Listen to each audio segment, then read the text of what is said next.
Hey guys, welcome to another episode of Amber Unfiltered. Today, I wanted to share a very personal experience with you guys. Just fair warning, this video might be a little bit heavy. It might be a little bit more emotional. I actually I think I started tearing up. Well, I know. I started tearing up before I hit record. Like, I feel like my eyes are a little bit watery.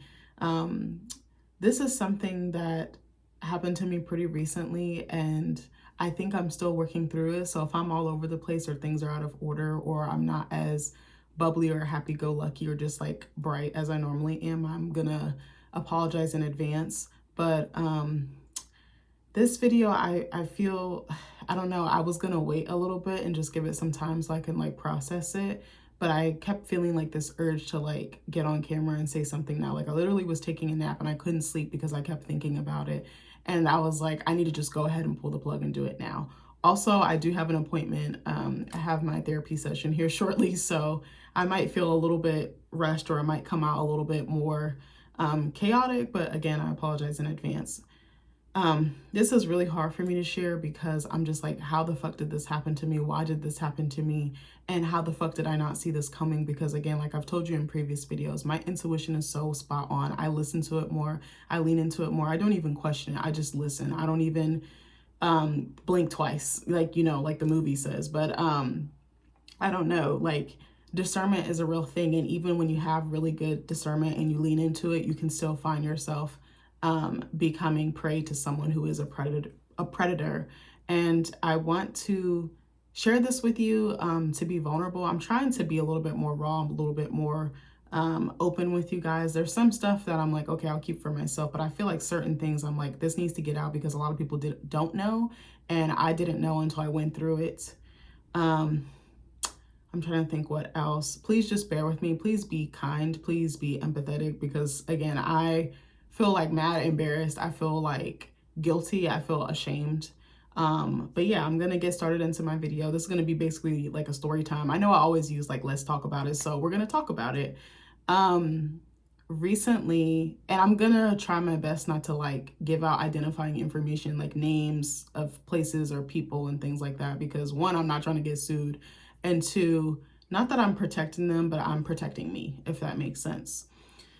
So, oh my gosh, this is like really hard. This is much harder than I thought it would be. And I don't have any notes. I started taking some notes about this experience earlier, but I was like, I just feel like going with the flow and just being genuine and just kind of, being open and not just trying to be so formulaic or so sticking to notes or whatever. I feel like the story comes out better when you just like tell it as is. Okay, so I'm trying to think of where to start. So I think I had mentioned in another video that I was planning to do like a trip or a retreat. And this retreat was a creative retreat. So for those of you that don't know, a retreat is basically when you go into nature. You usually go into like a cabin or some type of lodge or something. You go somewhere scenic, somewhere beautiful. Like it could be like a park, it could be like a forest, it could be something of that variety, like a state park, I mean. Or it doesn't necessarily have to be a state park, but just somewhere scenic. You could be in the mountains, you could be in the valleys, wherever, just somewhere gorgeous that takes you away from your everyday life. And the point of retreating is to retreat into your art. You're stepping away from like, work, home, all your daily responsibilities, family, all that type of stuff, social media, phones, all the things. And you're supposed to be locking in with your craft. So I was really excited to do this retreat. Like I have been waiting for weeks and weeks and weeks. Like, when you're looking forward to something and I might have put a little bit too much stock into it, but I think it was just excitement and just like feeling like, yes, finally the thing that I've been thinking of in my head and the feeling that I've been getting, the instincts I've been getting to like get some more support with my novel. I was like, it's finally here. Like, and I was like, I'm looking forward to it. And it was like near my house-ish, it was still within range. So I was like even more happy about that because a lot of the times retreats are like far away. They're like in fucking Wyoming or like Idaho or Cali, or sometimes they're even in other countries like Ireland and shit like that. And I've always wanted to go to one of those that are out of the country because I'm like, I've always wanted to go back to Europe because I grew up there. I mostly grew up in Germany, but that's besides the point. So I was really, really excited. I was like, I'm going to open myself up. I'm going to surrender. I did a lot of prayer. I did a lot of meditation. just to like surrender myself to this and not be so rigid in like my beliefs and just like what, how I'm telling the story. Because I'm like, maybe somebody can give me a better idea. Maybe somebody can be my sounding board. Maybe somebody can give me tips for improvement. Because I feel like a lot of the times when I reach out, no offense, when I reach out to people that I really trust with my work, it's always, oh, it's good. Oh, you're such a good writer. I could see you being on the New York Times bestseller. Like, it's good feedback, but it's not constructive enough that helps me improve or gives me something to strive toward, if that makes sense. Again, I'm not bashing them. I really trust these people and they've been reading my work for X amount of years. Some people 10 years, some people 2, some people 5. Like, it just depends. But I'm like, you guys are seeing my growth, but you're not telling me how I can grow. I think that was the biggest thing. So again, I was really, really excited and I was a little bit like, okay. And I was gonna just commute back and forth from this retreat because it was close enough to my house, where I could do that. So I was like, okay, I'm gonna have to get up early. But then when I looked at like Waze, like the GPS, I was like, oh my God, like I'm gonna have to get up at like 5:45 or 6 to be there on time because rush hour traffic. I'm gonna be in traffic with people who are commuting to and from work, whether that's DC, whether that's wherever, So I'm like, okay. So that was my original plan. There's a reason why I told you that. Sorry, I feel like I'm so slow. I'm smiling because I'm nervous. That's what I tend to do when I'm nervous. I smile, but I'm like dying on the inside. So just bear with me.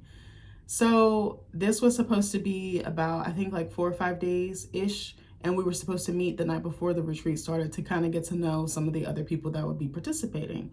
So I'm like, okay, some things that I wished I had like been a little bit more of a stickler about were just some little things before I even got to the retreat. So for starters, we got flooded with different emails asking us to read articles, asking us to basically prep and prime with certain concepts and things related to writing, related to the novel, like narrative structure, your protagonist. They have something called a tagline or a hook, which basically, how am I going to hook my reader? Something that gives a short blurb about my work, and it's going to hook you to make you want to pick up that book, but also buy it.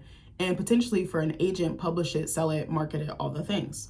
So we had a lot of like homework basically before this. And I was like, I'm getting overwhelmed. Like it was actually a little bit stressful because I was like, no sooner I done read the 12 articles I've been assigned, there's fucking 12 more in my inbox. And he would just send them randomly. I'm not going to say their name, but it's a he. He would just send them randomly in no particular order. It was a lot. So I was like, okay.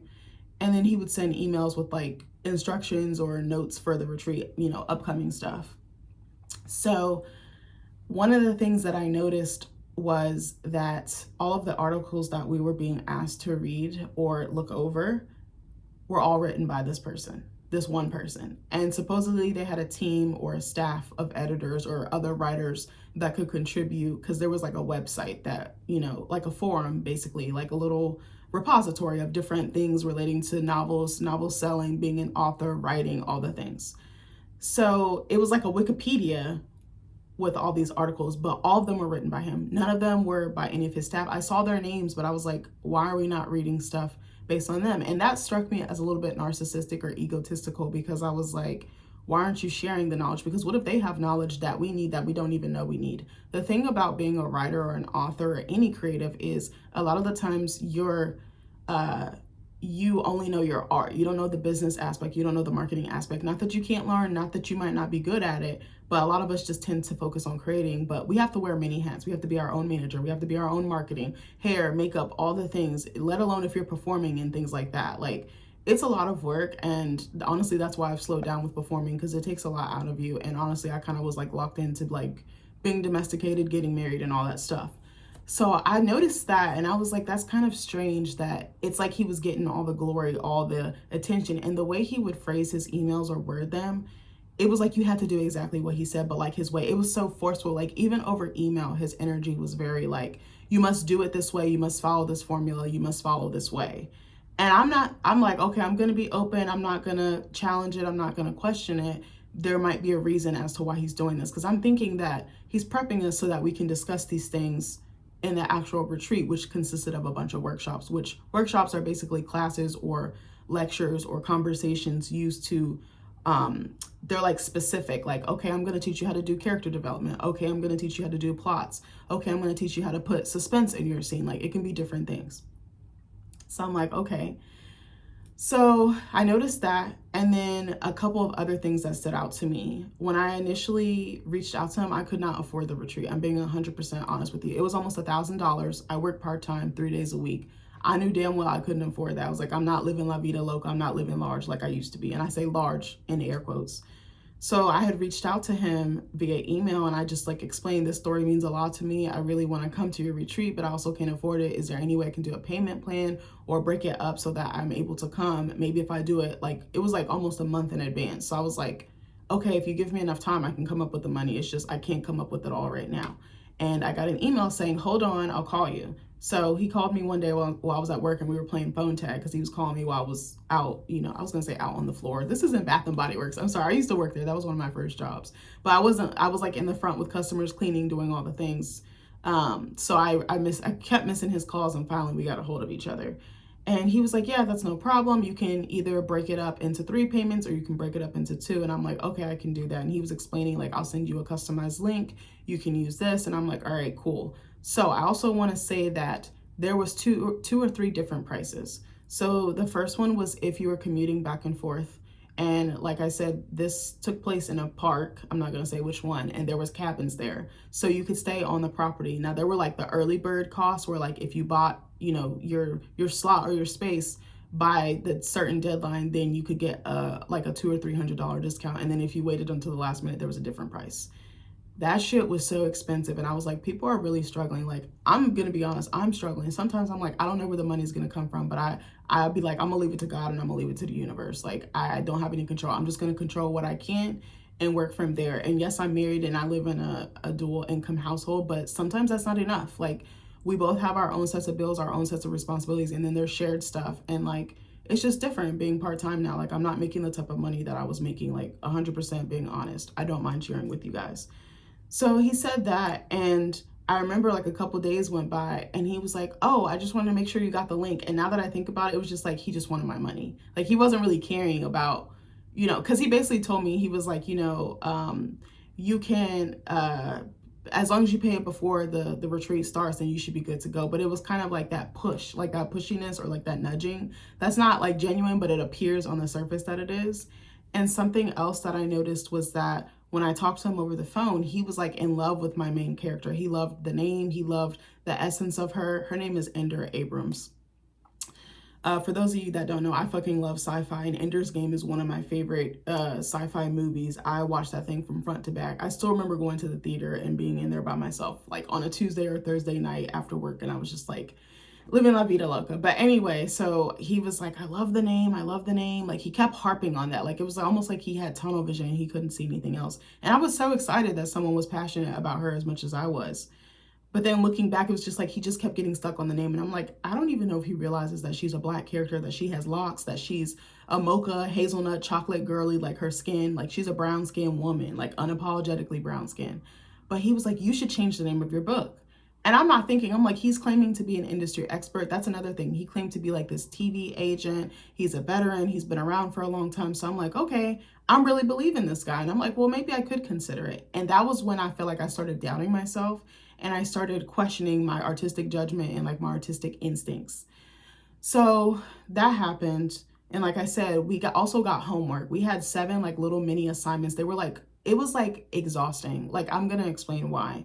So he had like little blurbs, like there'd be reading, and then it would be like an example of what he wanted us to do. Then the question would be below that. And it's like, so follow this formula. Again, it's very specific, and it's very rigid. Like, it doesn't feel open-ended, or like you can really use your creativity, like, be like an octopus, be kind of like going everywhere. Like, it was very like this, or like this. So I was just like, okay. And I was really stressing answering those questions because the articles and the information he would give us, it didn't really make sense all the time. And I felt like slow. Like, I consider myself a really smart person, but I was not understanding. Like, the comprehension was not there because the wording was off.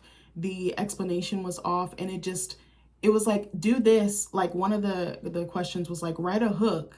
But then the example of the hook or the log line, which again is to hook the reader in, and is to hook anybody who touches the book in.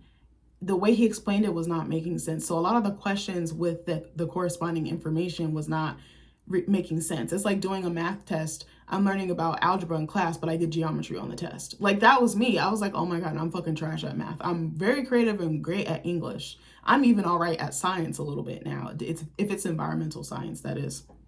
But I was just struggling, and I was like, oh my God, like literally a few days before the retreat, I still hadn't finished everything. I literally started crying and stressing out because I was like, he's saying I need to have this done, and I don't want to drop the ball. And I was like, I didn't know if, because we were going to have also like facilitators, people who were going to be doing workshops and teaching us, like outside facilitators. So I was like, I don't know if they're going to need this from me in order to help support us and like guide the conversation and like what they're teaching during the workshop. So I was fucking sweating bullets. I was like, oh my God, like I literally had to like just close my laptop and be like, all right, come back to this in a couple days, give yourself some time to like recalibrate and like wind down, stop getting stressed out, and then like come back to it. My thing is, if I can't work on something and my brain is just dead and I'm like not coming up with something, I'll just be like, I'm gonna come back to it either tomorrow or in a couple days. I try to give myself grace and like time to just sit and just try to revisit it, because I'm like, when you force it, it doesn't really come out right. Excuse me, I feel like I have to burp.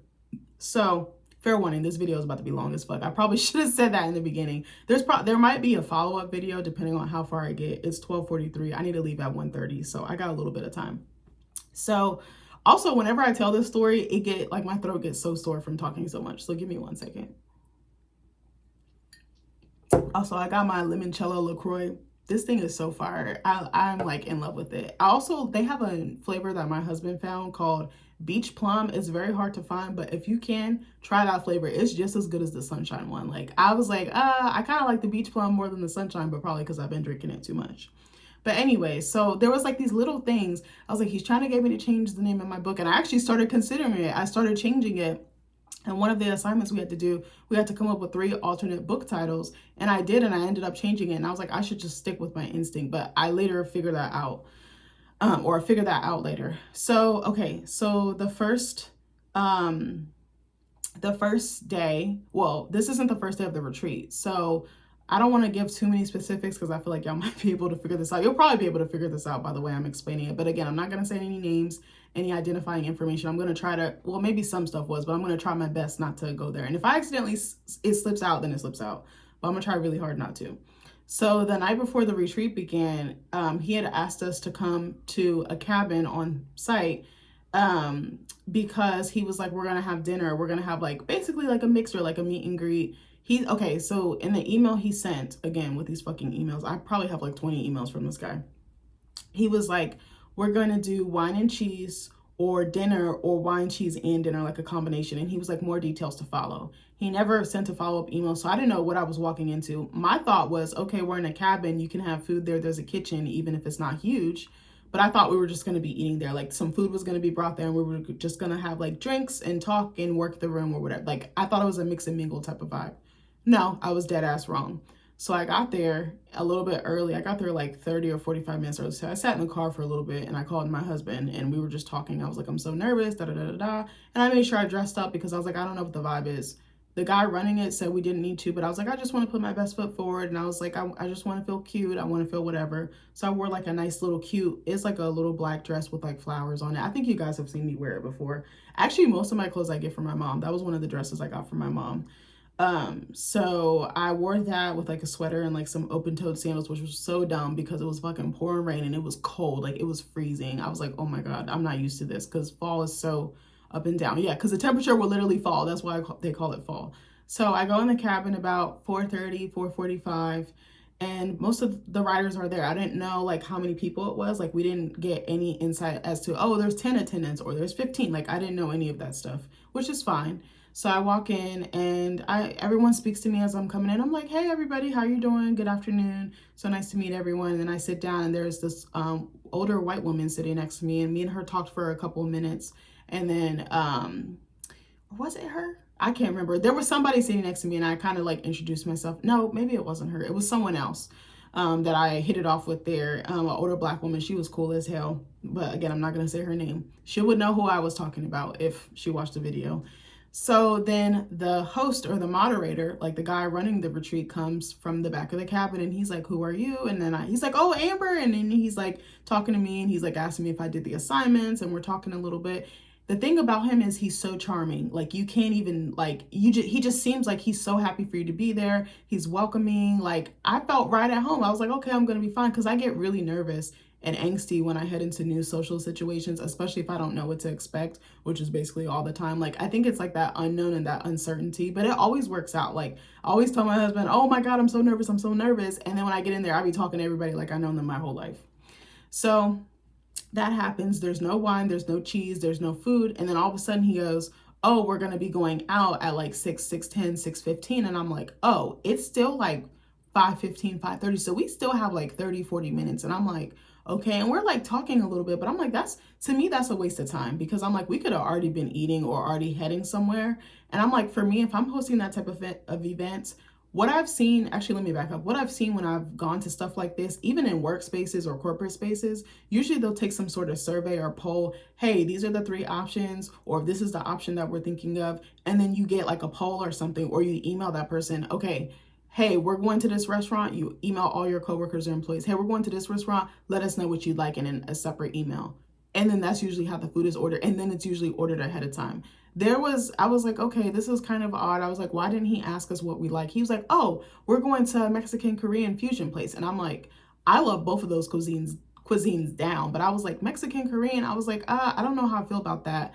And there's one near our house that I had been seeing on Facebook and stuff. And I was like, I always wanted to try it. But I think for our first time dinner with writers, with authors, we like to drink, we like to eat, we're a little bit posh a little bit. We're not bougie, we just like a tad bougie. But I was like, I think I would have done like a sit down, like maybe like a Cheesecake Factory or like a Sweetwater, or I'm trying to think like a steakhouse, maybe not bougie, but, or just like even a Olive Garden or a Red Lobster, just something a little bit more sit downish. I can't think of any other restaurants, but, or like a Cooper's Hawk. I don't know if you guys, I would have thought something like that. And maybe that is bougie, but to me, it's not like the bougie. I guess it could be considered that, but I was thinking something along those lines. So I was kind of shocked. So he's like, I have room for X amount of people in my car. And then people start pairing off. And I'm like, well, I don't really know any of these people yet. And I knew I wanted to go right home after this, because like I said, my intention was to go to the meet and greet, then go home, and then get up early and head over to the retreat.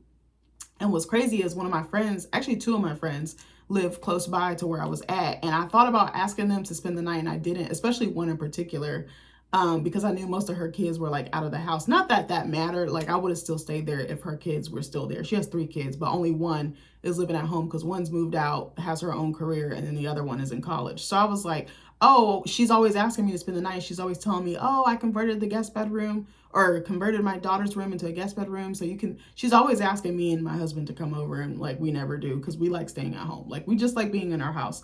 Not that I don't like her house, but there's just something about being in your space, in your nest. So I'm like, okay. So I'm like, well, I'll just drive myself over there, because they were saying, oh, it's not that far.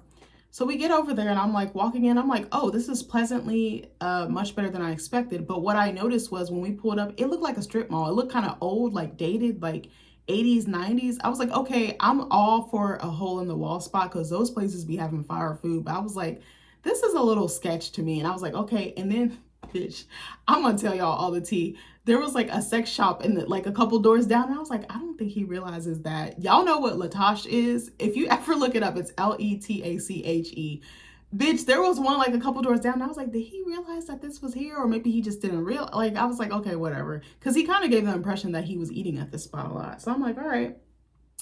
So we go in, and I'm like, oh, I'm pleasantly surprised. It's like decorated nicely, but it kind of gave like fast casual. It kind of gave like Chipotle. It kind of gave like that vibe. And I'm like, all right, I'm just going to go with it. Like it was decorated better than a Chipotle or like a Panera, but it had the feel of it, even despite the good decorations and the vibe in there. And I was like, okay. And there wasn't really anybody in there. So I was like, is the food nasty or is it busting? Like, I really need to know. So I'm like, okay, so we go in there, and I'm sitting in between 2 writers, and it's a little awkward. And then we just kind of start talking, and then our moderator comes in, and everyone starts trickling in, and we're having good conversation. Like, again, he's seeming so charismatic, so welcoming. He's telling us about himself. He just seems like a stand-up guy. Like, I'm like, okay, cool. Like, I'm loving this. Ba-da-ba-ba-ba. I'm loving it. Like, I was like, okay, fine. So then we're talking, everyone orders. I got a drink. I got this. It was so fucking good. It was like a cocktail. It had like vodka, Bailey's, and like pistachios in it. I would never normally go for that, but it just sounded so good. And it was like so creamy. I think it was like a vanilla vodka. No, the Bailey's probably made it creamy, but it was so good. It was like a Dutch vodka or something like that. It was so fucking good. And everybody was like commenting on my drink. We were all like big upping each other because other people ordered some really interesting stuff. And then our food comes out. So I got a carne asada like bowl, basically like something you could, like the burrito bowl at Chipotle. It was not my favorite. The flavor was lacking, and then the meat was like kind of like rubbery or fatty, and I don't like rubbery or fatty meat. I know people are like, oh, it gives flavor. I'm like, no, bitch, I don't want it. Is this Jurassic Park or not? I'm being funny right now, but then the traumatic stuff will come later, I promise. One thing about Black people is they're going to use humor to articulate their trauma or illustrate their trauma. Just know that if you haven't known anything else, your Black friends, your Black family members, your Black coworkers, your Black lovers, we're going to use humor to make light of our trauma, but it's nothing light about it. That's what I wanted to say.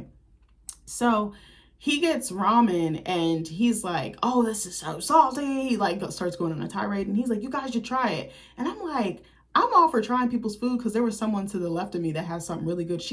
I'm about to tell y'all probably can figure this out. I don't even care anymore.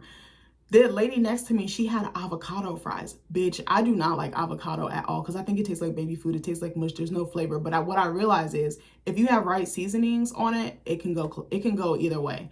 So she had these avocado fries. It was like avocado and like a light tempura with like this honey sauce or some, I don't know what was on it. It was so good. I was like, I like that better than my regular food. And I'm like, this is coming from someone who just recently tried avocado again for the first time in like years. Like I used to love guacamole, but not no more. Also, sidebar, try Uncle Julio's tableside guac. That shit is so fire. It's so flavorful. I was fucking that guacamole up. Like, I'm pretty sure I ate most of it by myself, even though there was a table with 3 or 4 other people at it.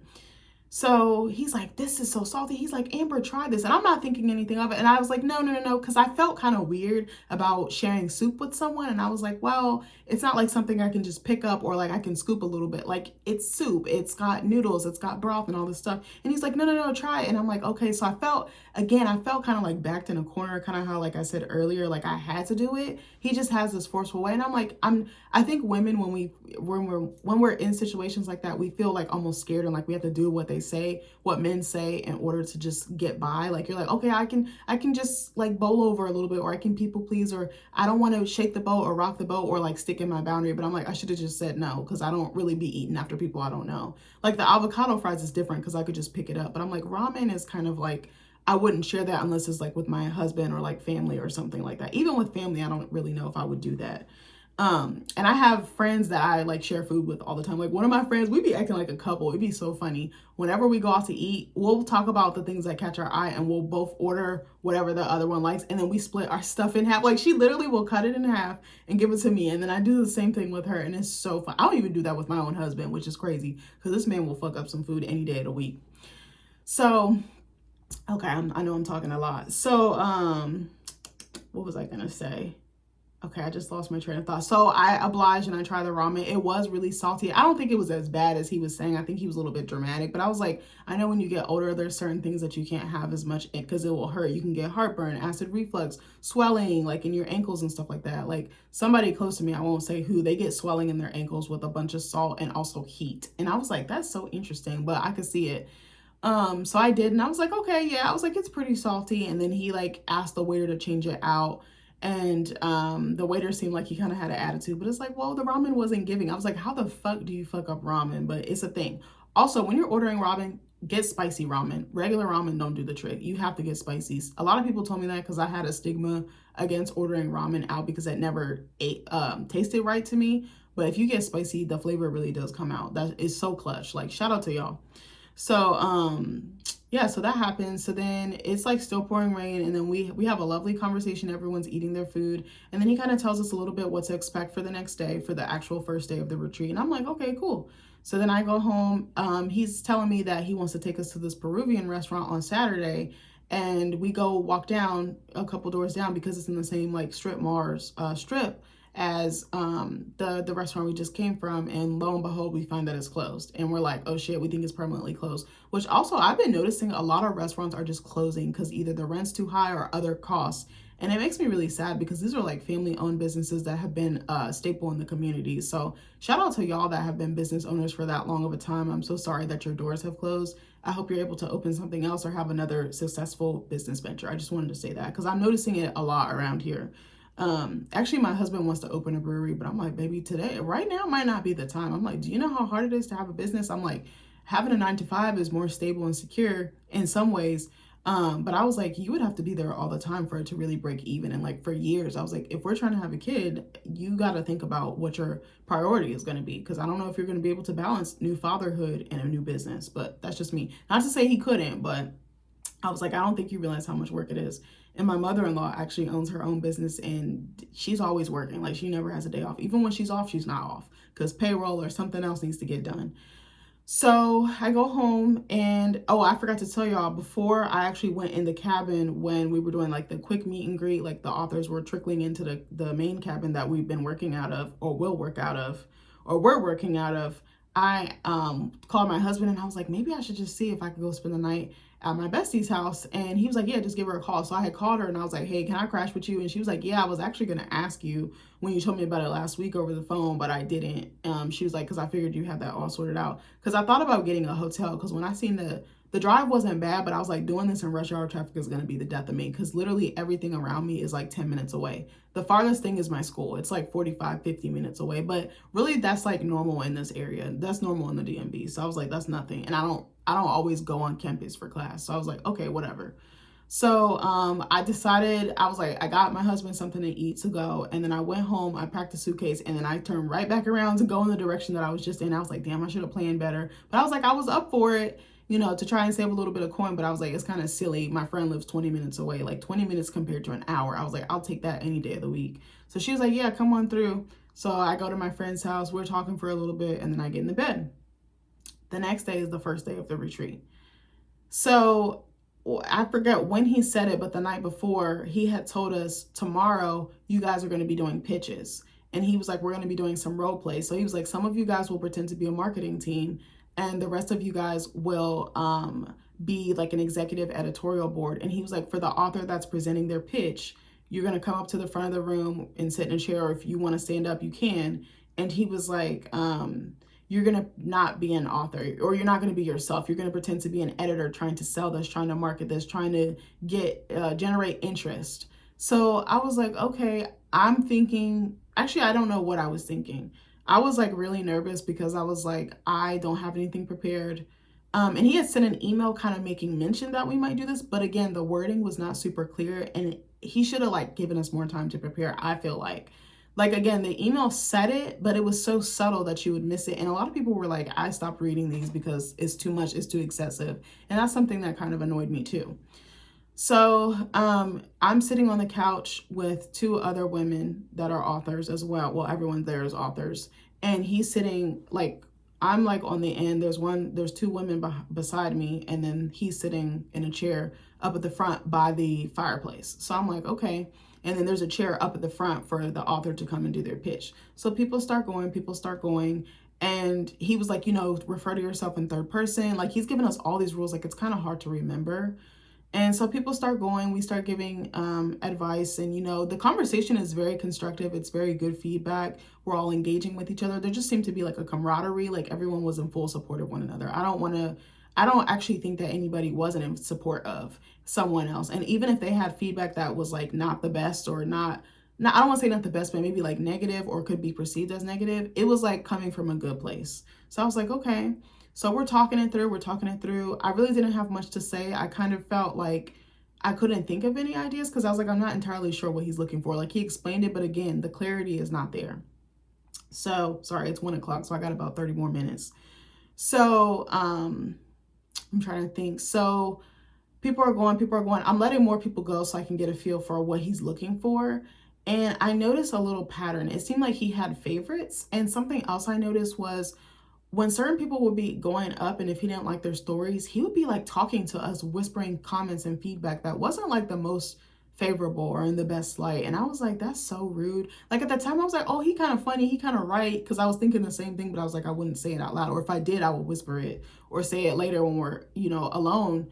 but he would like full blown, like it was a small cabin, like the quarters are tight. So he's like, oh, this person, da, da, da. I'm like, why are you doing that while people are talking? Would you want someone to do that to you? One guy was so long-winded, he couldn't get to the pitch right away. It was like he opened the middle of his book and started explaining from there, as opposed to, you know, like when you have the jacket or the front cover of a book and you open it and there's like the synopsis or the plot on the back. He struggled, and he was telling us like, I have really bad ADHD. He was an older gentleman. Like at first I was like, oh my God, he's so annoying. But then I was like, he's not annoying. He actually did communicate like, hey, it takes me a little bit to get to the point. I feel like I need to fill in all these gaps and holes for you guys.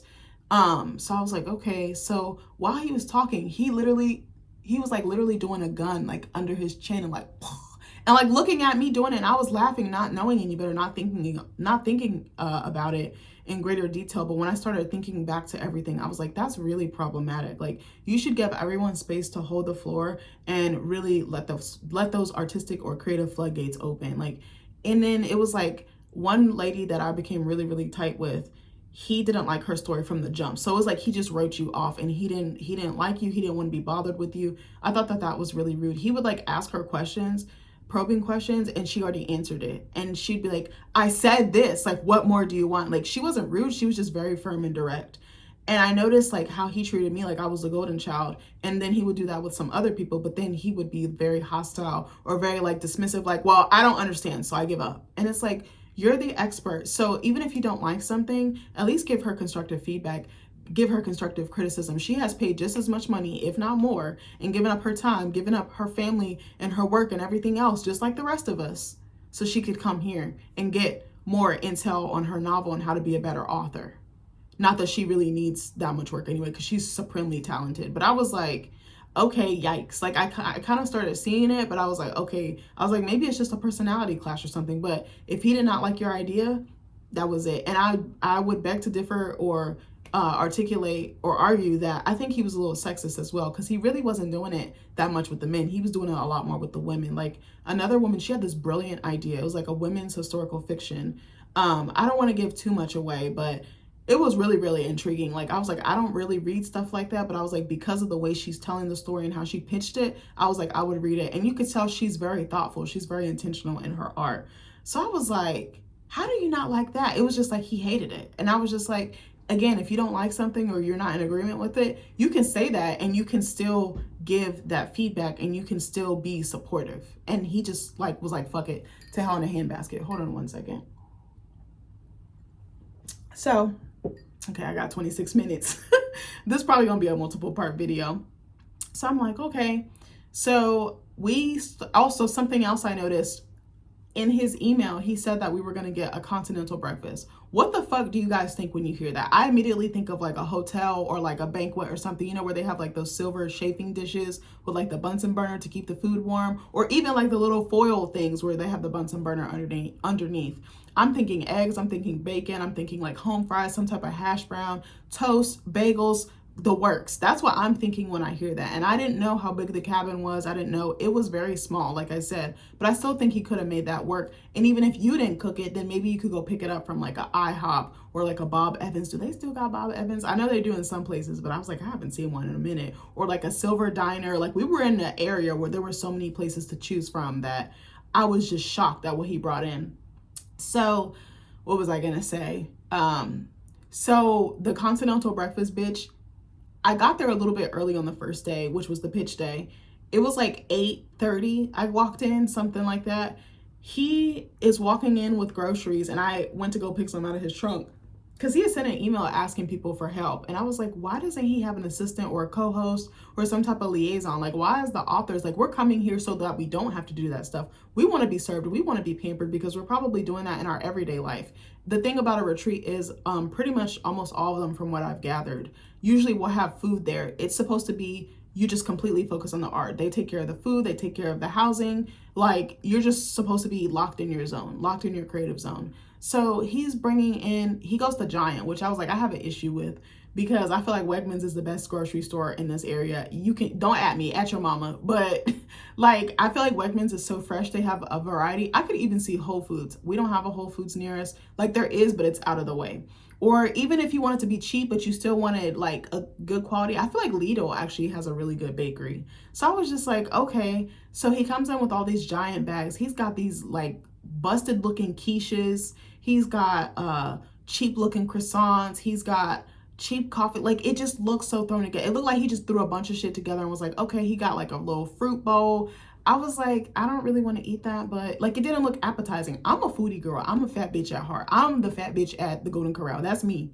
Like, I don't go to Golden Corral, but you know, like, you're getting the analogy. Like, I want to eat well. I paid almost $1,000 to be here, and you're getting me grocery store food, and not even like good grocery store food. I can fuck with some grocery store food. Wegmans got the good bagels on deck. You could have went to Dunkin'. You could have went to any bagel shop, Einstein Bros, anything.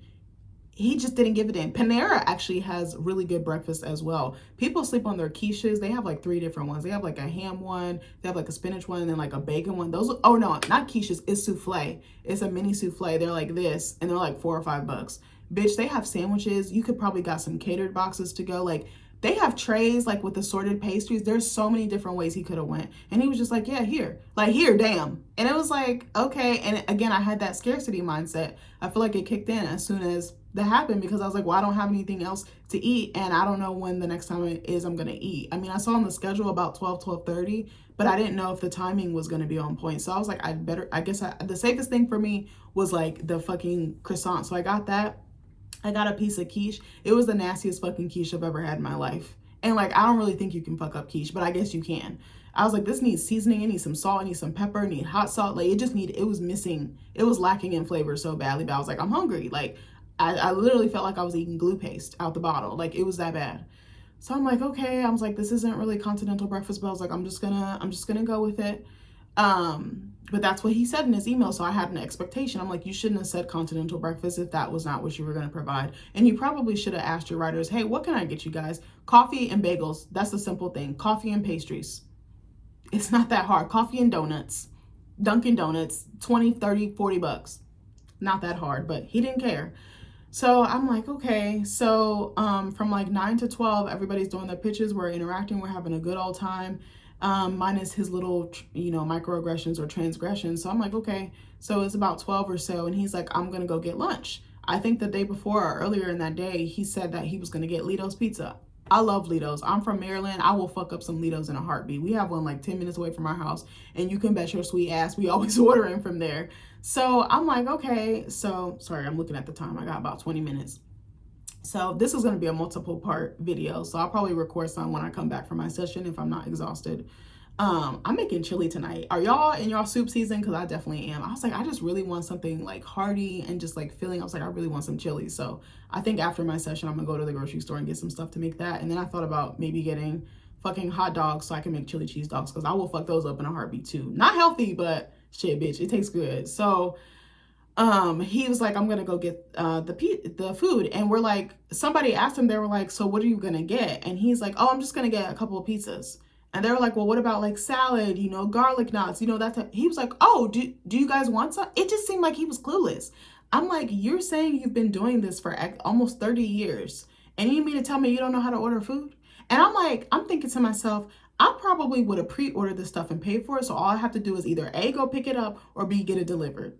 I was like, why? Like, his lack of preparation was killing me. I was like, you said you were going to take care of this. Like, we shouldn't have to be worried about lunch and asking you to get extra amenities or like little, sides and things that we can nosh on. Because not everybody's going to want pizza. We have people with certain dietary restrictions. So it was like, they need something that they can nibble on that won't fuck up their stomach. Like, he just seemed so lost.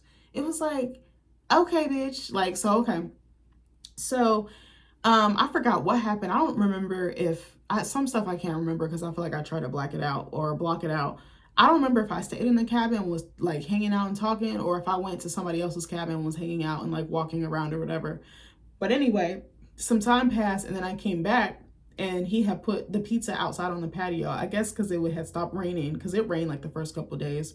And I was like, why the fuck would you put the food outside? I was like, we wasn't even sitting outside, but I was like, okay, whatever. It's not my retreat. And I was like, maybe because they were just talking out and they wanted to look at the, because it was like overlooking a river. So that also was, really nice about it. So I go outside and I'm looking at the pizza. It looked like some of the most disgusting pizza I would ever want to eat. I said I wouldn't even give this to my 8-month-old nieces, and they can't even really eat like solid foods like that. I was like, I wouldn't even give this to my dog. And my dog is like me. He will fuck up some food. We try to give him stuff that won't fuck up his stomach, like pizza crust, like little stuff like that, or like he loves fucking tortilla chips and he loves fucking French fries. Don't ask me why, but I'll be like, you part Mexican? Like I'll be wanting to ask him that. So I'm like, okay. So he loves Chipotle's tortilla chips. Like he will fuck those up. Like technically he probably shouldn't be eating those because I know it got lime in it, but that's besides the point. Like he's still living, knock on wood, and I hope he lives a long life with us. So I'm like, all right. I look at the last one and I was like, I can't really tell what this is. When I hear pizza, I'm like, okay, I'm gonna just stick with the classics and maybe get like 1 or 2 specialty pieces. There was about 12 or 13 of us, including him. Probably like 13, 14, including him. So I'm like, I would have probably got, when you hear pizza, I would go classic pepperoni, classic cheese, maybe some type of meat lovers or like a veggie or both, and maybe like one specialty, like a Hawaiian, a barbecue chicken, like a ultimate pepperoni, just something like to kind of give that variety. No, these pizza, I was like, first of all, I can't even tell what this is. I was like, that's strike one. He had ordered it from some raggedy ass, like non-chain place that I've never heard of. I was like, that sounds scammy just from the name. I was just like, it literally felt like he went with the cheapest thing and just like the quickest thing that he knew. And I'm like, you should have asked us what we wanted to eat. Or if you're going to do that, go with like a chain, like something classic, like a Domino's, a Papa John's, a Pizza Hut. I said, bitch, you could have even gotten DiGiorno pizzas. You could have even gotten those pre-made pizzas from Wegmans, or like go and order it. That's what I'm saying. I'm like, he didn't prepare at all. Like you could just tell because it was just very half-assed. So I pick up one and it's chicken curry. That was probably I told him it was a good pizza. That was probably one of the nastiest fucking pizzas I've ever had in my life.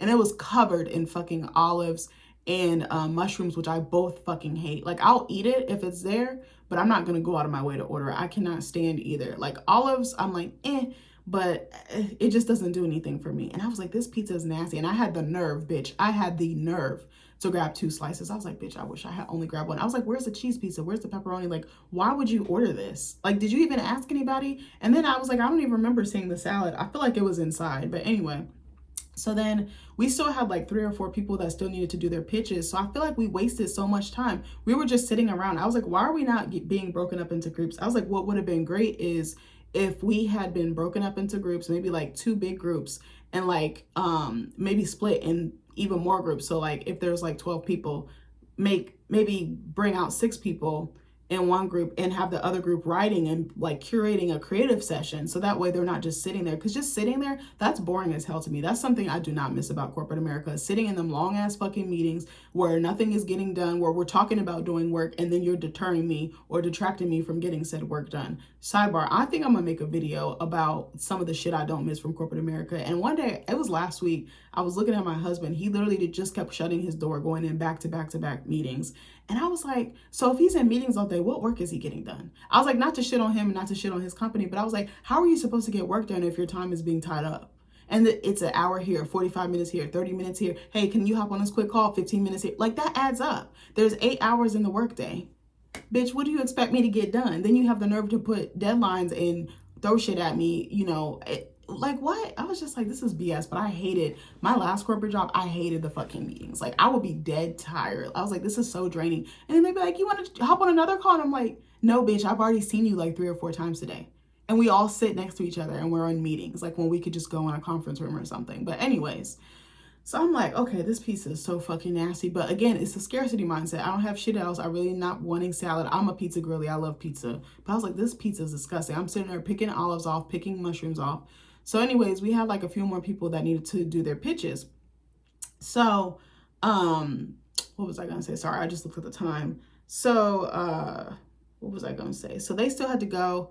I feel like we talked about some other stuff, maybe like some stuff that we had to do in the future, but I feel like we wasted so much time because we were just sitting there, like I said. And I was like, why didn't we have this curated better? Like, why didn't it flow better? The worst thing for me is sitting still. Like, unless I really want to do it and I really need that recharge and that rest. But I'm like, it would have been nice if we had like brought printouts of our work and we were like able to act it out like in scenes, or like I wanted more immersion. I wanted more interactivity, which I know is probably not a word, but I just like wanted to be moving. I was like, it would have been nice if like we went on a walk or we went outside and like pretend to be like Shakespeare's theater. Like, you know, I was just like, we've been sitting for several hours just talking and like absorbing different energies, different personalities, different opinions. That's draining to someone like me because I pick up on that stuff. And certain people, I was like, I'm not really feeling that. But I was like, you know what? I'm going to hold space for them and let them do what they need to do. So I'm like, okay. So then he's like, you know, the session is about to wrap up and he's like, you know, you guys are basically going to have some homework. He was like, I want you guys to pick out 5 sympathy factors of your character or 5 things that make them unique or interesting. Basically something that would make them resonate with the reader. And I was like, okay, like it could be like loss of a parent, loss of a loved one, you know, an insecurity or just different things like that. And I was like, I've never heard this term before. And so he was like, I want you to pick out 5 of those, and I want you to pull out scenes from your opening pages, which is typically like your first 10 to 15 pages, like your first chapter or so, and pull those scenes out and explain why those work and why that is a sympathy factor. I was like, bitch, we have more homework. I'm like, what about all the fucking shit we already did? Like, we were stressing. We were like, oh my gosh. So then we left his cabin or the main cabin, and we all went to someone else's cabin. There was like 3 or 4 women that I was hanging out with a lot. So I went to their cabin. They were all in the same cabin together. I don't want to give away their names or anything. And then we were just talking. We were like, how are we going to do this? Like, we weren't expecting to do all this, because when I hear writer's retreat or novel writing retreat, I'm thinking I'm working on my novel, not picking stuff out of it to talk about it. I want to actually work on it because I struggle to do that in my everyday life because of the distraction of work, of home, being married. Not that those are bad things, but it's just the honest to God's truth. You're spending your energy surviving and giving to other people all the time. When do you have time to create? Your creative battery is fucking drained. By the time you sit down, you're like, I don't want to do shit. So, what was I going to say? So, I just lost my train of thought. So we're talking, and I'm talking to the woman that I had really bonded with. She was cool as hell. Like, I would be friends with her in real life. She is my friend. We go together. But anyway, so she was sitting on her laptop. She's stressing. We're all stressing. And as we're all talking and stuff, I started working on the assignment because I was like, the night before I struggled when he was telling us about the pitch. I tried to come up with something. I couldn't. And I was like, okay, I'm going to get up early to try to work on this. And I still couldn't. Like, it felt like I was forcing it. So I was like, I don't want to be asked out. I don't want to be blindsided like that again. So I was like, I'm going to try and lock in and do this now. And I was actually, by the grace of God, I was pulling shit out of my ass. I was able to finish it before we left. And then one of the other writers, she had asked us if at 7 she could read her work to us and we could give her some critique. And I was like, absolutely, like, no problem. I was dead tired, but I was like, I want to support her. She's asking for this. She probably doesn't really get this opportunity in her everyday life.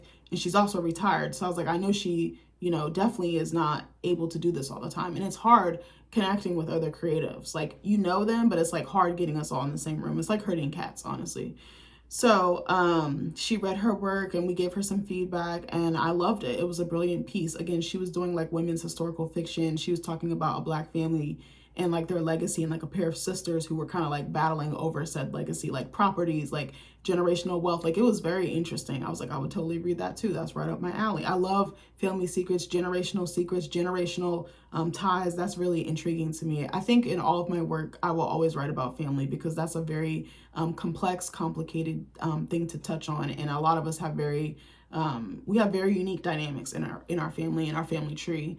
So she did that, and then some of the other writers came over. They had went out to eat, and then they came back, and we were hanging out, and we were talking, and then I was like, guys, I'm about to head out, because I was like, I'm about to crash. I was like, it's been a long day for your girl. It was like a 15-hour day, almost, like 14, 15 hours. So it was about 9 o'clock when I left. I had got up at like 6:30 or so. It was a long fucking day. Like, I was like, I can't hang.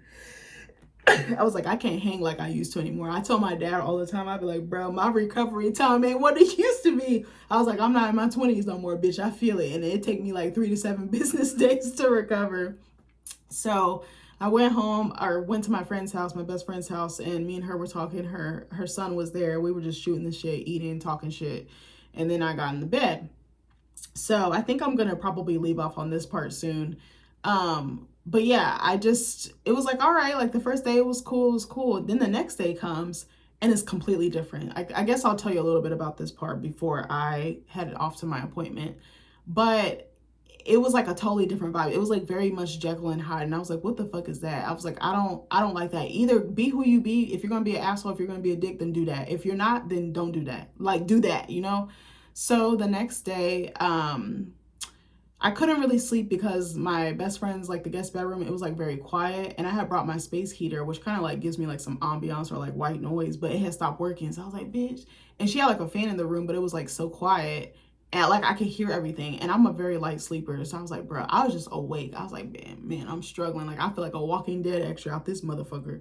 So the next morning I woke up and I was like, I'm not going to get there as early as I was because I felt like it was a lot of sitting around. And also on that first day, it said stuff was supposed to start at like 9. It didn't start till 9:15, 9:30. Like he was just taking his time. He was like, oh yeah, so I guess I'll put the quiche in the oven. Oh, I guess I'll go warm up the croissant. Like he just had no sense of time and no sense of urgency. And I was like, can you hurry up? Can you hurry the fuck up? Like, I was like, he would not have survived in our household because my dad was military and he was very like on your ass. Like if you was not moving fast enough, you either got your ass beat or you got left behind. Like you was a soldier, bitch. Like I was like, he need to hurry the fuck up. He's moving a little too slow for me. Like I know you're an older gentleman, but you need to hurry up.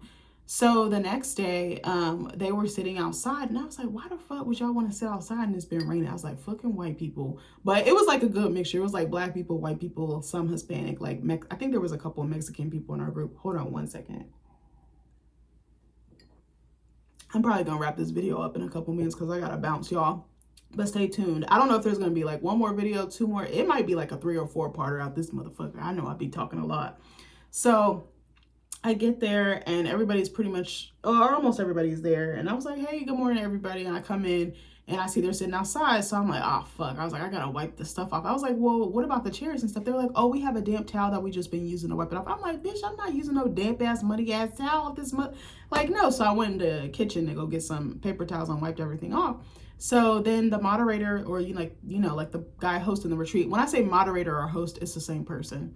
So he comes in and he sits down and everyone's there. We're all sitting outside. It's a gorgeous day too. So he starts giving his spiel for like what we're going to do for the day and like what he expects. And I'm like, okay. So I'm just sitting there and all of a sudden he goes, Amber, since you're so smug, you can go first.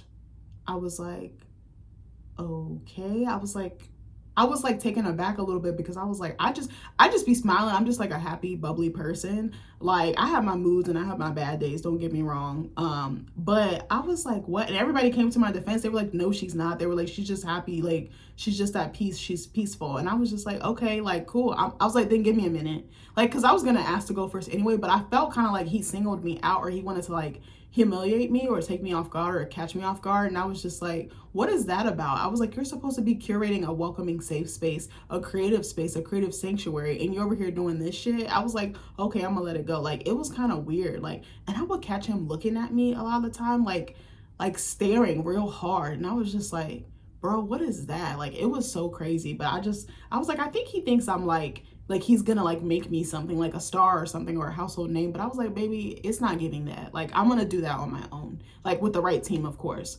But I was just like, okay. So I went first, and the way I had it was I had my explanation and then the scene. So I was like, can I explain it like that? And he was like, no, do it in reverse so that everybody, set the scene and then give your explanation. I said, okay, cool, I can do that. So I talked it through. It was weird. With some people, he would give them really good, really constructive feedback, and then other people he would not. So with me, I feel like he treated me differently compared to some of the other writers, and I was like, that's not, you need to be fair and favorable across the board. I was like, I didn't really like that, but I could tell he was very like sweet or soft with me, and I was just like, that's kind of weird because you kind of be going at other people's throats, but now with me, since you quote unquote like me, I was like, that's kind of weird. And I forgot to mention to y'all, I didn't even tell the other writers because I was so embarrassed. I'm gonna probably stop here. But on the first night, not of the retreat, but remember the night before I told y'all we went out to eat and stuff like that? He, or was it the first day? It might have been the first night or the first day of the retreat. So the day before this one that I'm talking about now, he was like, I'm going to make you a famous author. And he said it. He was the one that was smug. He was the one that was arrogant and smelling himself as if he had found like a diamond in the rough. And I'm like, baby, I'm with that. I am that with or without you. And I know I'm going places with or without you, mostly without you or entirely without you. But it was like, he was like, you remember what Stevie J would do? What would Stevie J, he would be like, he would do that weird thing with his mouth. I can't do it. He'd be like, I can't do the little rat face that Stevie J used to do. Y'all know what exactly. It was kind of like that. And I was just like, what the fuck? Like, I was so excited. I was like, oh, he sees the potential in me. Like, I really thought he believed in me, but it felt like he was showering me with compliments so he could like build me up just to break me down. That was the kind of the vibe I was getting. At first I didn't feel like that, but then when I really sat and thought about it, I was like, okay. And something else that he did that was weird was that same night, like right after that, a couple minutes later, I was in the kitchen, and it wasn't but so big, but everybody was kind of milling about and like talking and stuff. He like whispered it to me. I was like, that's kind of bold to say something like that in a room full of people. But he was like, come to my this other event that he has. I don't want to say what it is, but basically there would be lots of agents, there would be lots of editors, like, you know, rubbing elbows with people that I probably need to be talking to when I actually finish my book. And I'm nowhere near that, child. Bitch, I'm on like page 2. Like, I'm not that far. And when everybody be like, you writing the book? I'd be like, yeah. And I'd be like, nah. Like, being a writer is thinking about writing, but not actually doing it. That procrastination and self-doubt is a real thing. So he was like, oh, I want you to come to this conference or this event, and you won't have to pay for it. It's pro bono. It's free. I just want you to come. And he was like, don't tell anybody though. And I was like, okay. He was like, because they're going to get all upset about why they're being charged, but you're not. And I was so excited. I was like, oh, he really believes in me. And I had told my husband, I didn't even tell any of the other writers or the authors there because I didn't want to create a certain dynamic. But then when I thought about it, I was like, he stole my voice from me, and he stole my autonomy from me because he was trying to silence me to get, it was like almost like a cult leader. Like, I'm going to brainwash you, or I'm going to condition you to go my way and to do things like to submit to me, to bend to my will. And I was like, damn, that's kind of crazy. And I remember being so excited, calling my husband and like telling a couple of my friends and my dad. And then when I stopped to think about it, I was like, that's not right, because I'm like, now you're making a dependency or a codependency on you for me to you. And I was like, I don't like that. I was like, that something doesn't sit right with me. And I was like, he could have said that in front of everybody. Like, why can't you give everybody a discount? Why can't you believe in everyone? Why can't you represent everyone? I was like, nah, something not right. Like, something in the milk ain't clean. But it was just these little things that he was doing that made me second guess myself, but also feel like unsure of myself, and like I had to be quiet. I had to just take what was given to me. And it reminded me of my childhood, but it also reminded me of the last corporate job that I had. And it was triggering. Like, honestly, it was really, really triggering. And like, I still feel the weight of it, and I still feel the heaviness from it. And that's what I want to get into. But I gotta head out, guys. So keep it in tune, or stay tuned, excuse me, not keep in tune. Stay tuned for the next video. I don't know how many more there will be, but I know there will at least be one more, if not 2 more, because this is a long ass story. Thank you so much for holding space for me. Thank you so much for hearing me out. I love you guys, and I'll see you in the next video. Bye.